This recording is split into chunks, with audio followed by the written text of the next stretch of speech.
Hey, we are in Forest Hill Cemetery in Ann Arbor, Michigan, looking for the final resting place of Mr. Rock Action himself, Scott Asheton.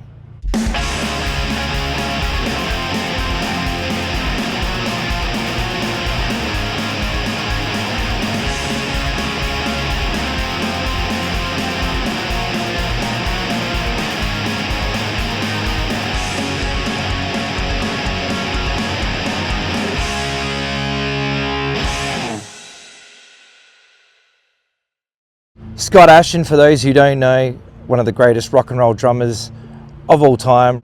Right here from Ann Arbor, Michigan, he was in the Stooges. One of the coolest bands ever. Everybody that got into the Stooges absolutely loved him. For those who got to see him live, the guy was always amazing, always on. When the Stooges reformed in the last 2 decades, they were absolutely phenomenal, still killing it, and it was just awesome to be a part of those shows. If you were there, you know how good those shows were. In fact, a really cool story about Scott was that one night I saw the Jim Jones review at the Corner Hotel, and Scott Asheton was actually there at the gig. And as I was just hanging around the merch desk at the end trying to decide what thing I want to buy, Scott Asheton just come up to me and he just said goodbye. He didn't know who I was, but he just actually said, "Hey man, I'll catch you later." And I said, "Sure, awesome." And yeah, I shook his hand and that was it. I think he probably obviously thought I was somebody else, but still, regardless, that's my story with Scott Asheton. But anyway, Forest Hill Cemetery, Ann Arbor, Michigan. We are here today. Beautiful day, perfect day to be hanging out in a cemetery. And yeah, let's take a look. And here he is, Mr. Rock Action himself, Scott Randolph Asheton.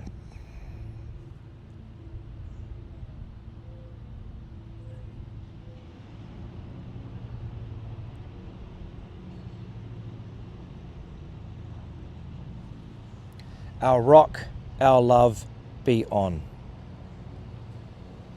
Let's see what we've got here.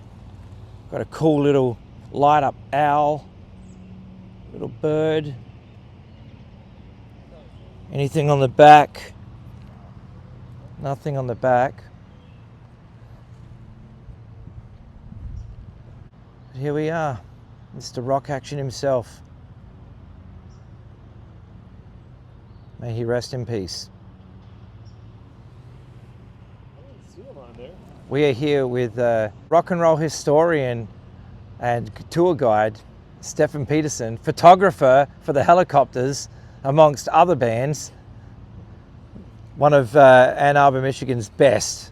The most perhaps significant story, they used to have a practice space on West Washington Street right next to the train trestle bridge that is 10 feet 6 inches tall, and there's an infamous story where he tried to take a larger than 10 foot 6 inch van under the bridge and took the top off of their tour van. But anyways, they had a practice space at there was a little industrial center that had practice rooms, and every once in a while if I was riding my bicycle or walking past there, I could hear what was probably Scott and Ron Asheton and Scott Morgan and who knows who else playing Stooges songs together. So I'd stop and listen to their Stooges jam session as I was on my way home from whatever I was doing. And of course, it was right next to that infamous bridge that's still there today. So if you're looking where to find his gravesite, this is the entrance down here, obviously where it says entrance. Yeah, so you just go in here and go through all this little windy thing like a McDonald's placemat, and you'll find him right here in number 69. Just makes sense, doesn't it, that he was in 69. So that's where you'll find him, right here in Forest Hill Cemetery in Ann Arbor, Michigan.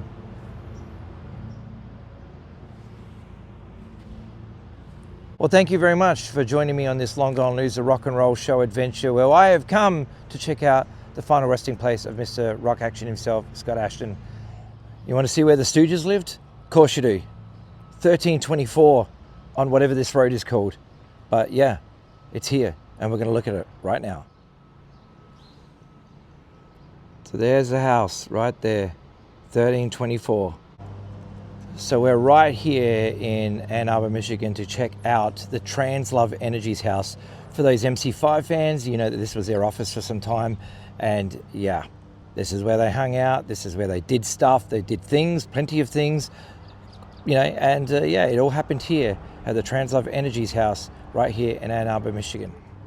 And here it is, my friends, 1510 Hill Street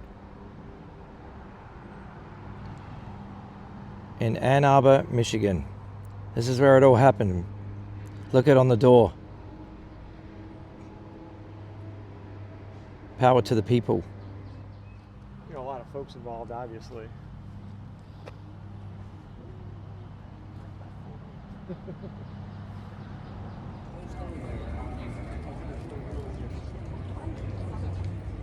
So this is Ann Arbor, Michigan.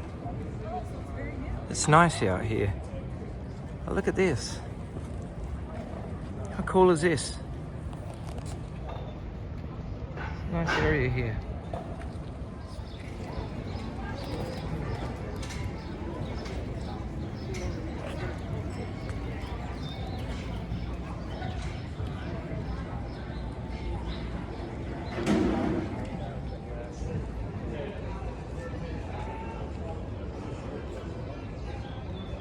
So Henry Rollins, get in the van. It's either this wall, or we'll see this one here in a minute here that's covered up by a new poster, I'll call it, is where Henry and Joe Cole had their photo taken. What was it, 1986, I think? I forget. I was quite young, I don't know, but I just know in the book, there's a picture of Joe Cole and Henry Rollins in front of this wall outside of what was the Nectarine ballroom at that time. And now it's called the Necto. Prior to that, it was the Second Chance, where the Sonics Rendezvous Band played quite a lot. But yeah, you can see the They Might Be Giants, Fred Sonic Smith, Black Flag, Trick, Ramones. and if you step back, you'll see it says Second Chance Ron right Ashton. here. Ron Ashton. Yep, there's the Black Flag one. Dead Boys. Yep. James Brown. Everyone played here. Here we go. The Second Chance on Liberty Street in Ann Arbor, Michigan.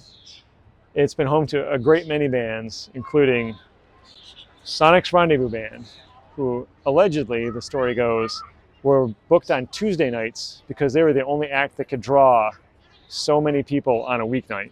So the story I heard was they were playing on Tuesdays because they were the only ones that could draw. And Fred gets a second nod over here because in 1990, I think it was 1993, the only one time I could have seen him play, but I didn't because I knew who he was. There was like I think it was an AIDS benefit or some sort of, it was a benefit that he played with Scott Morgan, Gary Rasmussen, and Scott Asheton. They played City Slang and Electrophonic Tonic at this one, like 2 songs. And I think it was 1993, but I could be wrong.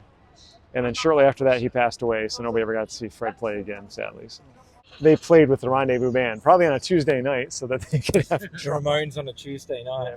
Had New York Dolls. But there's some picture out there of the Ramones with like the Ashton brothers and Fred, because that was like 1977 or 79 or something like that. I don't even know. Yeah, Johnny Thunders, yep. Dead Boys. Dark Carnival. Jet. Placements. Australia's own Hoodoo Gurus played here. So good. Probably, I wonder if they're the only Aussie band on here. I don't know, but that's so cool.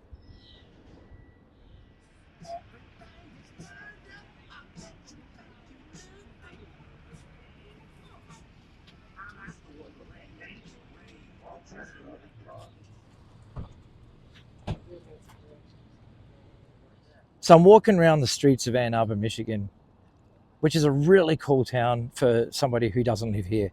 Apparently, if you live here, you're kind of tired of it or bored of it. But for me, I love it. Like, I've been here a few times now, and obviously, you know, it's part of the birthplace of the Detroit rock and roll scene. And it's awesome. I like it. It's cool. It's quaint. It's just a really cool town to walk around if you get the time to do so. So, you know, you've got like 3 or 4 record stores. You've got, you know, like cool restaurants and stuff like that. You've got cool eateries. It's very chill. I mean, it's a college town, so, you know, you're going to have lots of college students here walking around and stuff, and your alpha, beta, delta, gamma, whatevers. You can see all that stuff.